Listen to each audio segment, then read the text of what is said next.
Կերակրում ենք մեր բալիկներին առողջ։ Սիրելի մամաներ, մի մեծ խնդրանք ձեզ, որպեսզի չառնեք պատրաստի ինչ-որ բաներ, խնդրում եմ շատ արագ եւ շատ համեղ եւ շատ օգտակար պյուրեների մասին եմ ձեզ ասելու փոքրիկների համար։ Պլյուս 8 ամսական երեխաների մասին է խոսքը։ Տեսեք ինչ եք անում, ուրեմն սոխը, կանաչ դդմիկը, չափսերը կարևոր չի, դնում եք, բրոկոլին, Երման ջուր եք լցնում, երբ հիշում եք, չէ, որ ես ունեմ բրոկոլիով կոլովակներ, հավի մսով, բաղադրությունը վերևում գրված է։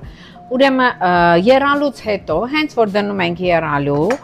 ավելացնում ենք մեծ քանակությամբ համեմ, առանց կտրատելու, առանց ոչ մի բանի, եւ դնում ենք եռալու։ Էպվում է, էպելուց հետո անում ենք բլենդ ու կշարունակեմ։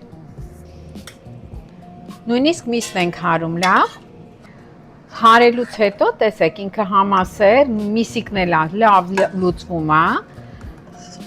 մեծահասակներն էլ կարող են ուտել, շատ կարևոր է սա, ավելացնում եք, հիշեցիք նախապես պատրաստի կունջութը, որը որ հատիկները չի մնում, փոշի է, ավելացնում եք ձեր սուպիկին